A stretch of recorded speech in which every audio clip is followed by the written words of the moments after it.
क्या आपने कभी सोचा है कि जिस ग्रंथ को हम रोज सुनते हैं उसके बारे में ऐसी बातें भी हैं जो ज्यादातर लोगों को कभी बताई ही नहीं गई हैं, जिसे आज हम एक अलग ग्रंथ के रूप में जानते हैं। वह शुरुआत में महाभारत का बस एक छोटा सा संवाद था। इसे अलग पहचान बाद में मिली। यह संवाद किसी मंदिर में नहीं हुआ, किसी पूजा के बीच नहीं हुआ, बल्कि युद्ध शुरू होने से ठीक पहले, जब अर्जुन मानसिक रूप से टूट चुके थे, तब हुआ। ध्यान देने वाली बात यह है कि यहाँ युद्ध की रणनीति नहीं बताई गई है, नहीं हथियारों का वर्णन है, बल्कि इंसान के अंदर चल रहे संघर्ष को धर्म का केंद्र बताया गया है। यहाँ ईश्वर डराने वाले नहीं, बल्कि आदेश देने वाले भी नहीं, बल्कि संवाद करने वाले कहे गए हैं। यही कारण है कि यहाँ संन्यास को श्रेष्ठ नहीं कहा गया है। यहाँ तक कि तपस्या, जंगल जाने को भी अंतिम समाधान नहीं माना गया है। यह पहली बार था जब यह बात स्पष्ट रूप से कही गई कि कर्म करते हुए भी मुक्त रहा जा सकता है। यह संवाद किसी जाति, जन्म या आश्रम से मोक्ष को नहीं जोड़ता।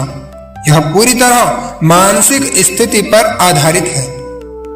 एक और कम ज्ञात तथ्य यह भी है कि यहाँ कहीं भी मूर्ति, मंदिर, विधि का उल्लेख नहीं है। यह पूरी तरह दृष्टि बदलने वाले शिक्षा है, व्यवस्था बदलने की नहीं, बल्कि दृष्टि बदलने की।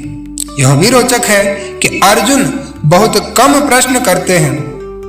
अधिकांश समय वे सिर्फ सुनते हैं और यहाँ कोई अंतिम आदेश नहीं दिया गया। अंत में कहा गया कि अब तुम्हारा निर्णय है।